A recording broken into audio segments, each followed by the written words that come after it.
On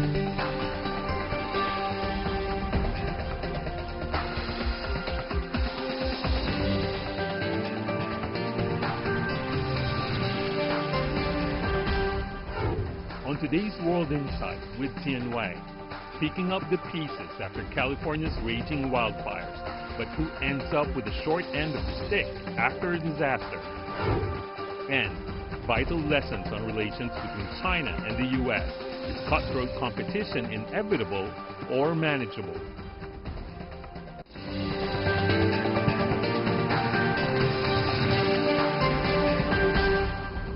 And here's our host, Tian Wei. Hello and welcome to World Insight, coming to you live from Beijing on CGTN. Swaths of California are burning. Winds fuel the spread of flames, forcing hundreds of thousands of people to flee and leaving millions without power. A state of emergency has declared on Sunday. Well, fire doesn't discriminate. Americans are seeing the gap between how the rich and the poor cope with disaster. Before we talk to our panelists about the wildfires and the inequality they expose and many other issues related to this, here is the latest. Oh my God, I'm so scared. Holy oh my God. The inferno spread as many were sleeping. Authorities say the raging northern California fires have already destroyed about 270 square kilometers. These folks were so scared, they ditched their car and ran for their lives. There you go. Go on. Look at that. No let-up from fierce winds fanning the flames in California. At least 6 homes were destroyed on Thursday in Southern California's city of San Bernardino, which is also the Golden State's poorest city of its size. The latest U.S. Census report has found that California's poverty rate continues to be the highest in the country. On Wednesday, the New York Times published a front-page article that said natural disasters were another prism through which California's vast income inequalities can be viewed. The report pointed out that wealthy residents were able to rebuild houses, sometimes worth more than the ones that burned down, while the poor, who lost everything, still had nothing. Research shows that houses in less affluent counties are much more likely to be uninsured. After an area has been scorched, it becomes even harder for people to afford insurance. A study published by the U.S. government said low-income Americans were also more likely to become homeless after a disaster. Skyrocketing home prices along the coast have pushed lower-income residents to end up living in the most fire-prone regions of the state. Preventive measures such as buying non-wood roofs and regularly clearing brush around their homes are out of reach for the elderly with little money. Meanwhile, the rich have the option to hire private firefighters that cost $3,000 a day.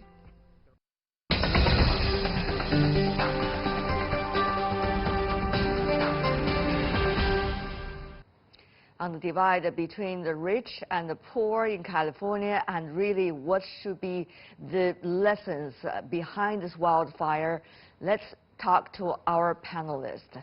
We have Isabel Hilton in London, the CEO and editor of Dialogue.net.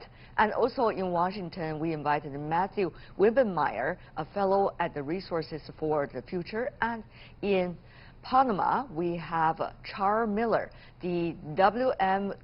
Keck Professor of Environmental Analysis and History at the Environmental Analysis Program of Panama College. Welcome to the three of you. I want to go to Professor Mr. Wibbenmeyer first about the latest in California.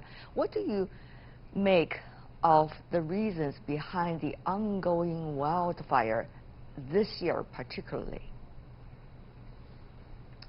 So fires in California and the western United States more broadly have been increasing over the past several decades, but in the last several years in California especially, we've seen an especially dramatic increase in the size and severity of wildfires, above and beyond the trends that have been ongoing over decades. And this really dramatic increase in the past several years has been primarily driven by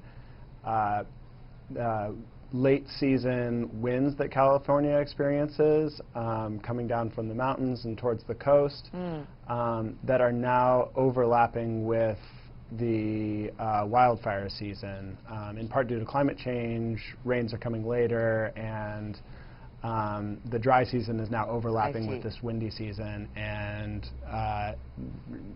that's really what's been driving some of these fires over the last several years that have been so devastating. Right. Is there a way to deal with it, Professor Miller, besides just firefighting?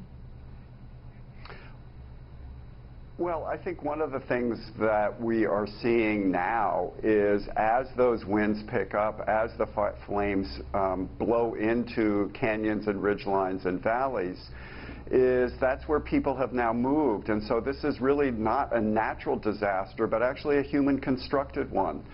We have built tens of thousands of homes. Upwards of 5 to 6 million people live in what the state of California calls high-severity fire zones. 20 years ago, that wasn't true. 40 years ago, that really wasn't true. And so what we're looking at is not just big fires. It's big fires that are interacting with the built landscape where human beings live.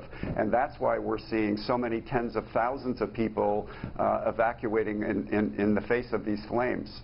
But then people would wonder, Professor Miller, why would these people chose to live in their place and build houses there? That's a great question, and that's really a question that we have to pose continuously to the county governments, to local governments, because they're actually making the decisions to what's called green light subdivisions so that people can go up there and build. The reason other people are moving there, and partly because many of these places were beautiful, gorgeous landscapes, that's where people would like to live. Some of it has to do with these are more affordable homes than those in the central core of Los Angeles, for example, or San Francisco, where housing prices have skyrocketed.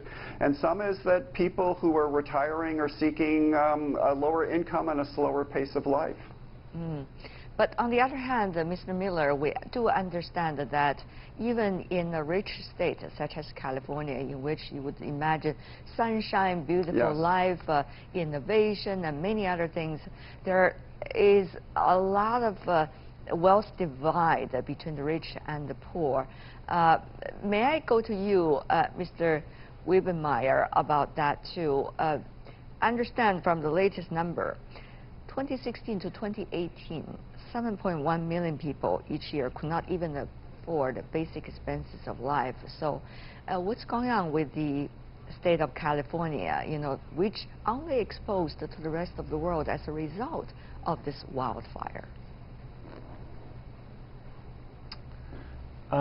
So you're right that inequality in California is high, but fires affect both the rich and poor, and I think I agree with Mr. Miller in saying that it's been sort of both groups, the rich and the poor, that have moved into high wildfire risk areas for different reasons. For the rich, frequently these are high amenity locations where they can be close to scenic areas that are very nice to live in most times of the year.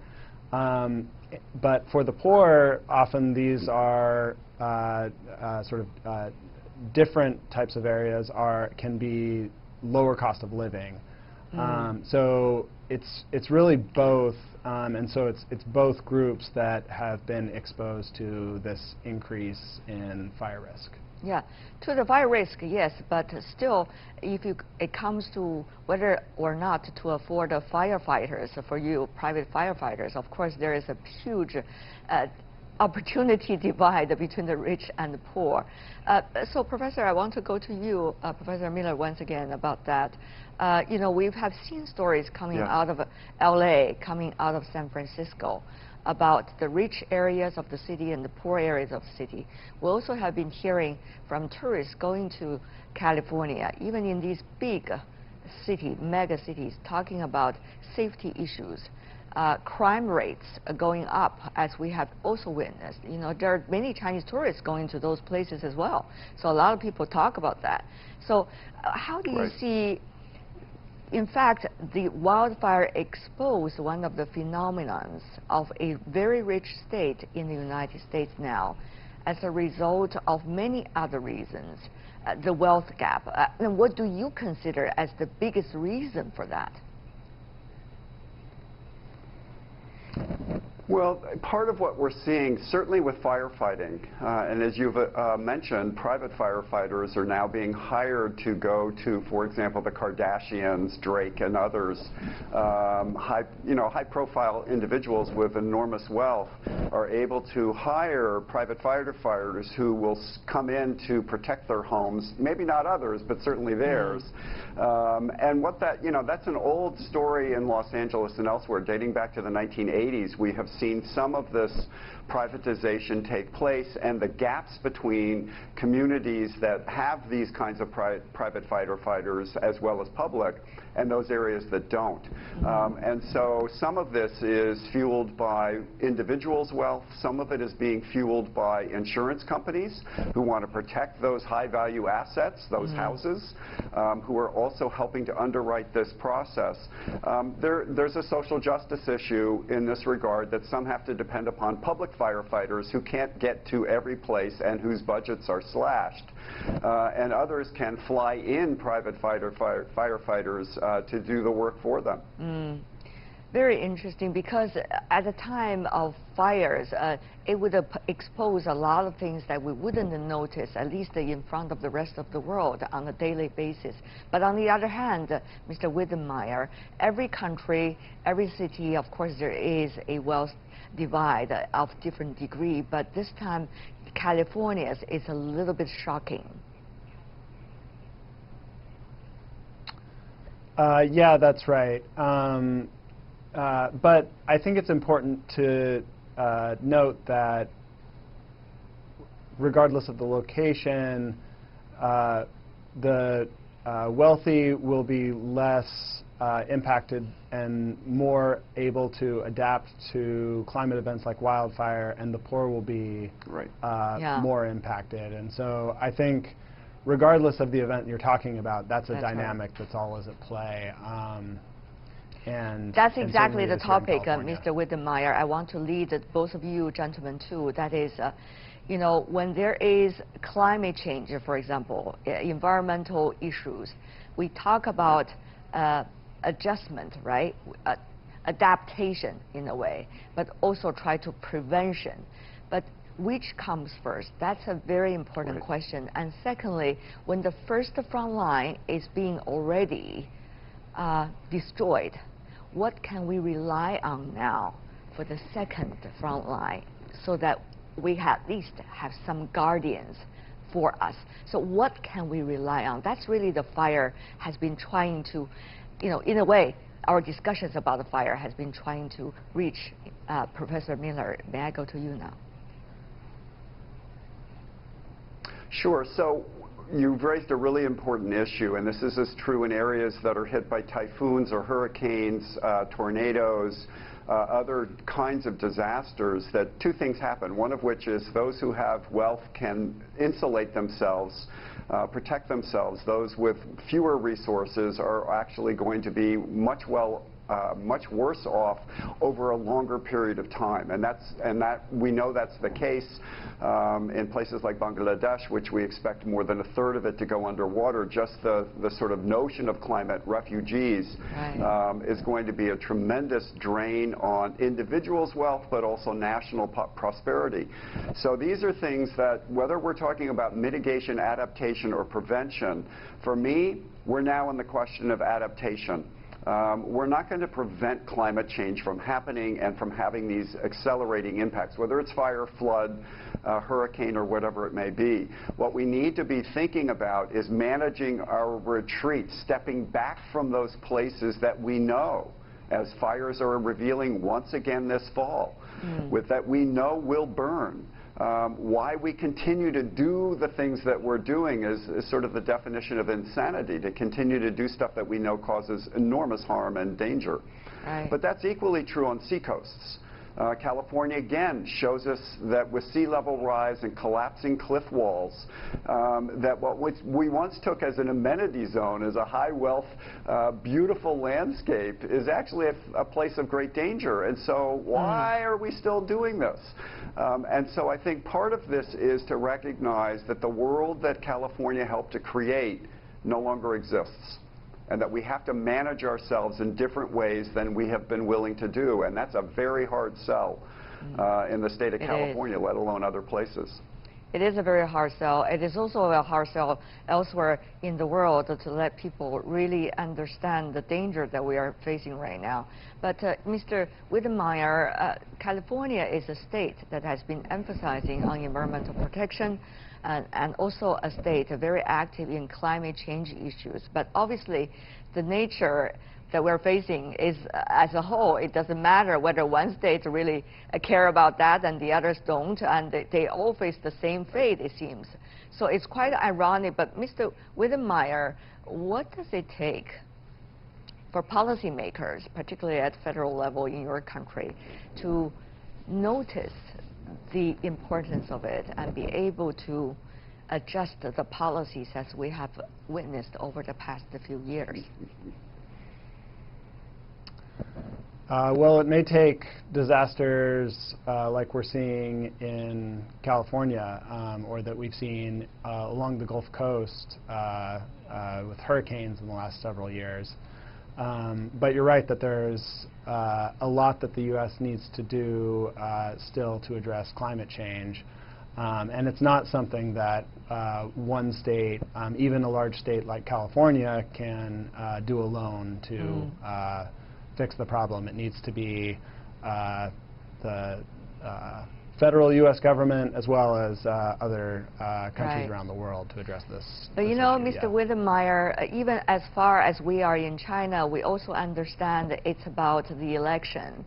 It's about politics also. So California is already a state well known for its political stance. I don't need to elaborate on that. And therefore, it's not going to be the battling ground for election. And therefore, the issues of California is not necessarily likely to be the focus of politicians for elections politics. So how would you be able to, you know, from a state like this, even though you're based now in Washington, D.C., be able to get across these messages? Do these kinds of crises really matter in politics? I thought politics originally was there in order to organize the society, in order to make sure some progress can be done and things can be served for the common people. But, you know, I know it's already changing the taste of it. I'm not naive, but still, I want to add that question, Mr. Wittenmeyer. What about that? It's a great question. I wish policymakers here in Washington were taking greater notice of the fires and some of these other disasters around the U.S. And their links with climate change. And you're right, it's a question I think we just don't have a great answer to at the moment. How can we get policymakers to really take notice of some of these issues? Professor Miller, COP25, even though it was suspended, hosted by Chile, we heard the news today, at least it's good news that Spain has taken on the responsibility. But how much can we expect by the international community also? It's not just about the state of California, it's not just about the United States, it's about the international community. After all, we have done so much, but it's so far away from the earlier task we set for ourselves. So every time we fall behind. Will this one be an encouraging one or another one that reflects upon the lessons while we fall behind again? I hate to say that, but you know, it's part of the reality. No, you know, and I don't feel that my answer is cynical. I think it's actually realistic in the sense that we have gone through a series of international conferences. The rhetoric has always been good. Copenhagen and others have really sort of driven some of the dialogue.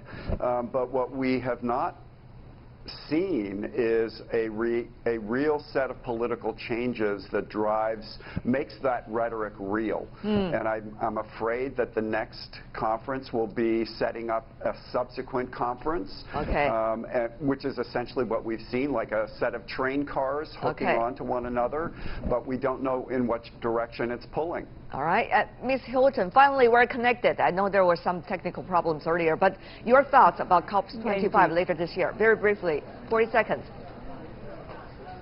About the COP? Yes.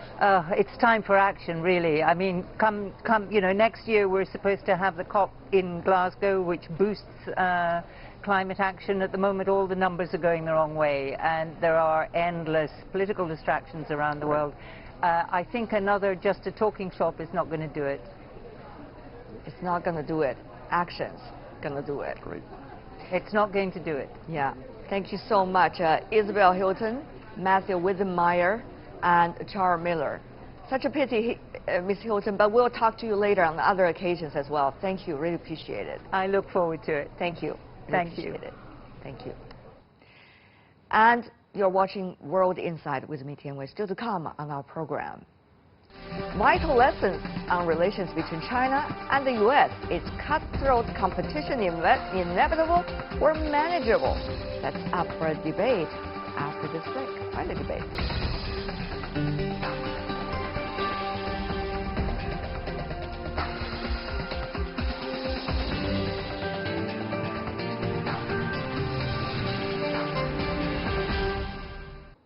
Welcome back. You're still watching World Insight. I'm Tian Wei. The program is coming to you live from Beijing. The trade war between China and the U.S. has dragged on for 15 months. Tariffs have been levied on billions of dollars worth of each other's goods. Uncertainty over when the conflict might be resolved has roiled markets and the global supply chain. U.S. President Donald Trump recently waved an olive branch to China, getting hopes up for signing a Phase 1 trade deal with Chinese President Xi Jinping. Despite a positive momentum, there are still American scholars who view relations as a zero-sum game between China and the United States, and one of them is John Mearsheimer, a professor of political science at the University of Chicago.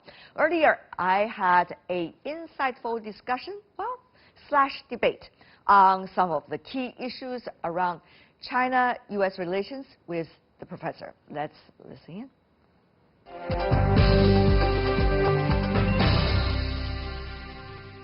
Professor Mearsheimer, what a pleasure to see you in Beijing. I'm glad to be here. I heard you enjoy your time in China. I always enjoy my time in China. I enjoy speaking to Chinese students and to Chinese scholars. Of course, you're involved in a lot of debate without a result. Yes, I've had quite a few debates. I've had a lot of back and forth with the students and the scholars, people asking me tough questions about my arguments and having an opportunity to respond to them. And I enjoy this thoroughly. Do you think the president that you have right now is serving exactly the purpose that you argued in your theory? It's very hard to categorize him as following any particular theory. But the results are very similar.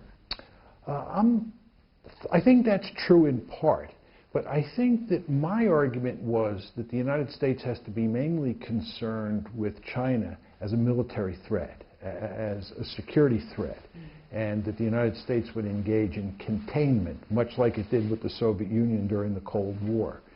But in this case, right, I think with President Trump, it's largely, if not almost completely, economic. He's a businessman. He likes to do deals. And his basic view is that the Chinese have been beating the Americans economically. They've been beating them at business deals over time. We heard that over and over again, but the question really is, many wonder, Professor Mearsheimer, is it healthy to have one aspect of the relationship be the dominating voice of the overall nature of this relationship? Now, many argue, both here in Beijing and in Washington, that national security has become the top priority about everything, even sacrifice the other factors for the sake of the so-called national security. And sometimes the insecurity is relatively imagined than reality. So what do you make of it? I think that's just the way the world works. I think that any time you have a country like the United States that is the most powerful country in the world, and a country like China comes along and it begins to rise, and it looks like it might be able someday to challenge the United States. It might become as powerful as the United States. The United States will go to great lengths to prevent China from being an equal. And China, on the other hand, has a vested interest in not only being an equal to the United States, but being even more powerful than the United States. So a competition sets in, and that competition is in large part a security competition, and it can get quite ugly. Are you feeding the rise of nationalism on both sides? Are you feeding, Professor Mearsheimer, some would accuse you of, that you are trying to fire up the so-called hostile forces from both sides toward one another and try to provide a rationale to them? No, not at all. I'm just telling people what I think is going to happen. And if people think I'm wrong, that's fine, and they'll have an opportunity to show why I'm wrong. I'm a structuralist. I believe that the structure of the international system forces states to behave in particular ways. I believe that the United States went to great lengths to dominate the Western Hemisphere because for security purposes, for the survival of the United States, it paid to be the hegemon in the Western Hemisphere. I think from China's point of view, the best possible situation would be to be a regional hegemon in Asia, to push the Americans out of the Western Pacific, to be by far the most powerful state in Asia. Why? Because that would be the best way for China to survive.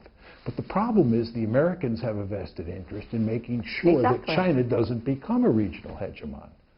So that's what sets this competition off. And it's not that China or the United States are behaving in immoral or stupid ways. It just makes sense, given the structure of the international system, for China and for the United States to want to dominate their respective regions of the world and make sure the other doesn't dominate its respective region.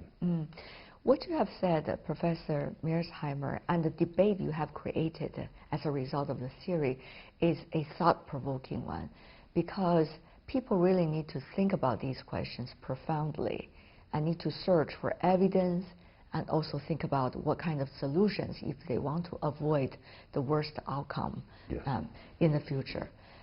But on the other hand, Professor, I have to also inform you that some been trying to take advantage of your theory or theories similar to that of yours in, shall we say, in both cultures, trying to stimulate further conflicts and escalate it even to an extent that the current stage actually do not necessarily has to see. What do you make of that? I think that there's no question that there are going to be some people who believe what I have to say. That's going to influence their thinking, and therefore they are going to go out and push either the United States or China to behave in ways that I advocate. It's getting worse as a result.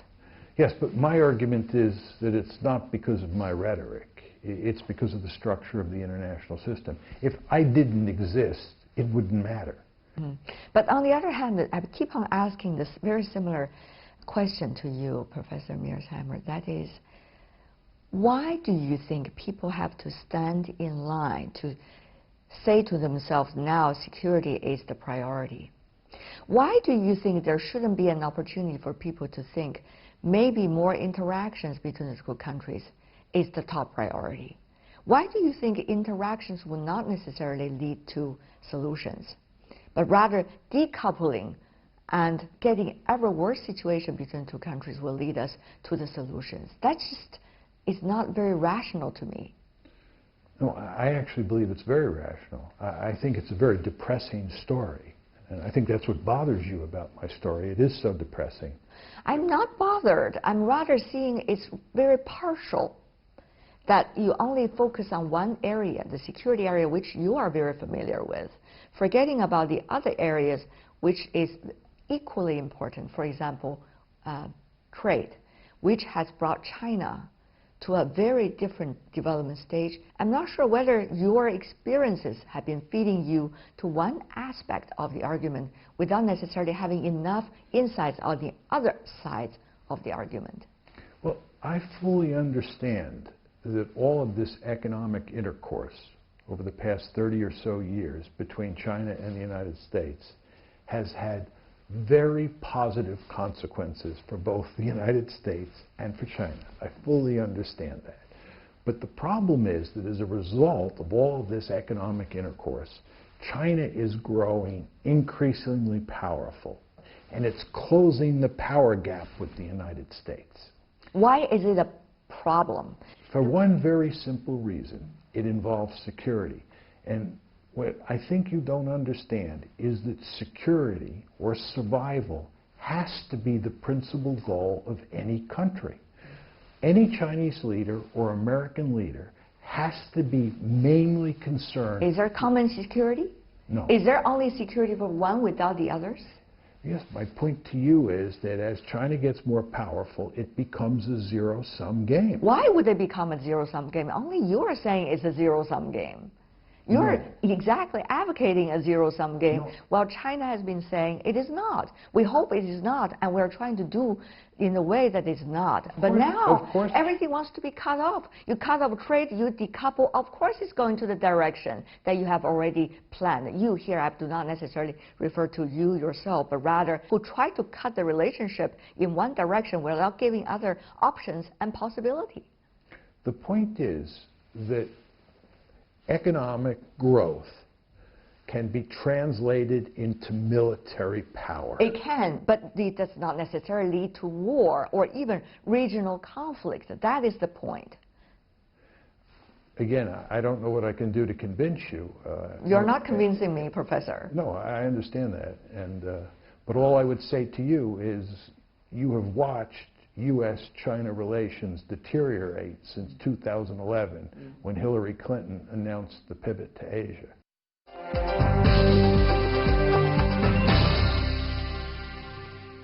Various times when U.S.-China relations, as young as I am, experienced difficult times, from 1989 to other 1990, the collision and various forms.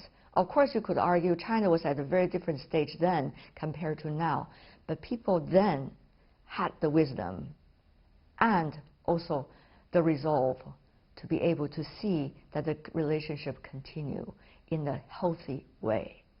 Yes, but the balance of power has fundamentally changed. We are in a different world today, and China is getting to the point where it's almost as powerful as the United States. And once that happens, in my opinion, it's inevitable that security competition is going to set in. Why did you get a pivot to Asia in 2011 and not in 2001 and not in 1991? You got a pivot to Asia in 2011 because the United States was beginning to get really scared about Chinese economic growth. Well, Professor, I'm afraid you are using the result to describe the reason of the issue. You got a pivot to Asia as a result of some fear in the United States about China. I'm not sure that fear is necessarily coming from the business community. I'm not sure that fear is really necessarily coming from students that are in Chinese university from the United States, for example, that are studying here. It is coming from politicians. This is exactly what we're talking about. Politicians are defining the relationship with use of geopolitics. That may be true, but politicians run countries. And if politicians define the relationship... There have been a lot of failed leadership in our history, and those failed leadership have been thrown away by history. For example, if you look at the end of the Second World War, it takes real leadership, not one that is blaming the other side in order to get a buying of time. It takes real leadership and quality of leadership to do the right thing. Those leaders that are not in a position will eventually be get rid of by history. As simple as that. That's also a theory. See, I think that real leadership or high-quality leadership means recognizing the importance of the balance of power and going to great lengths to make sure that you maximize how much power your country has. What about global governance? What about the responsible stakeholders? Many of the other advocates of their own theories have also been talking about that why can't China and the United States be responsible stakeholders, but rather be the narrow themselves, only thinking about how can I beat up the other side. There are so many things. If you think about technology, it is already in a brand new stage of technology, and one kind of progress could totally mean a different nature even of human being. If you look at the gene technology, if you look at the artificial intelligence as well, it's common threats and challenge to human beings. Don't you think China and the United States could grasp this opportunity and do something together as they did 40 years ago, a common threat so-called? No, I don't. And I think all this talk about global governance and responsible stakeholders doesn't mean very much. The problem in the international system is that there is no government that's above states. There's no higher authority. That means that China has to take care of itself. In international relations theory, we say it's a self-help world. China has to take care of its own interests.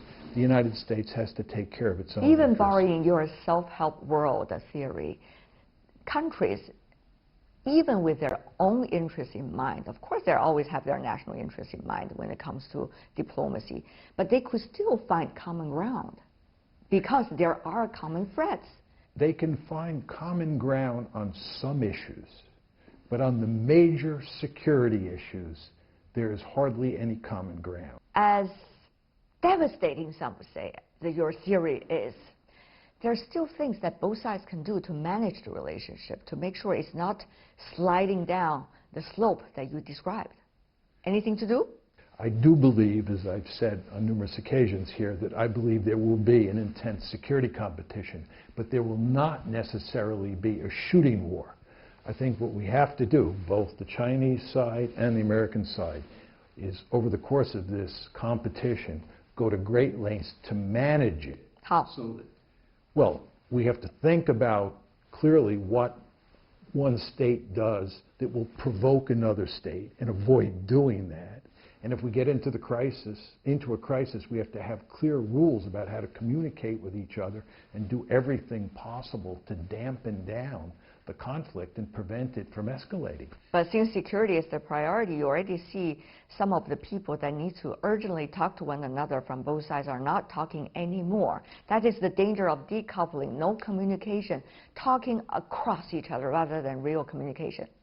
But I think the key issue here is that, as I've said on a number of occasions, survival is the principal goal of each state.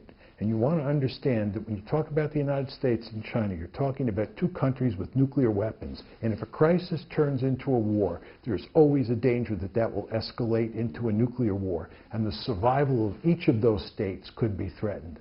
So we have a deep-seated interest in managing a crisis to prevent a war from breaking out, and certainly to prevent that war from escalating to the nuclear level. But all the previous mechanism between China and the United States at this moment, particularly the dialogues, the discussions, the platforms, have been almost all scrapped off at this moment. So how can there be a trust, at least, to be able to work, at least, on certain topics together?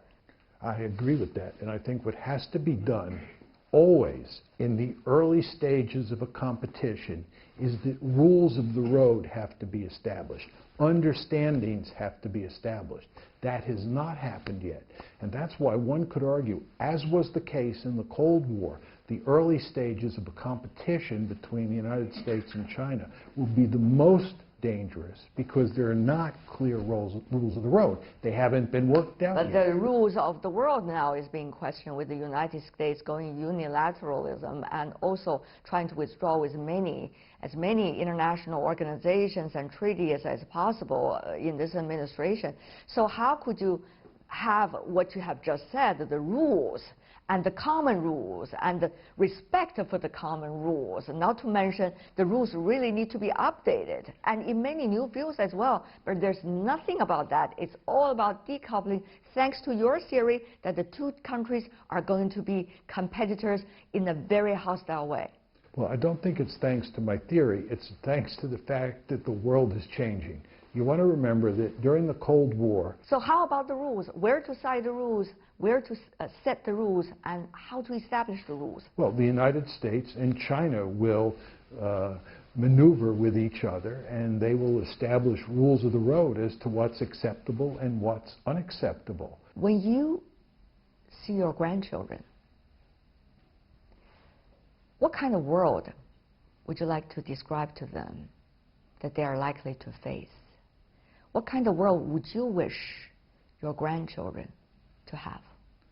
I would wish that they would live in a very peaceful world where there's no more threat of climate change, where there's no more threat of a major disease sweeping across the planet. I think what I would wish for is the same thing that you would wish for. I don't think that's likely to happen. And when I look at my grandchildren and look at my children, it makes me kind of sick to my stomach to think about where the world is headed, both in terms of security competition involving countries like China and the United States, and we haven't even talked about Russia, which is another player in this game. And when I think about all the crazy wars that the United States has fought in the Middle East and all the murder and mayhem that we've created there, that disturbs me. And the whole subject of climate change and where that's leading is very disturbing. So I am not very optimistic about the future, and I wish I could be.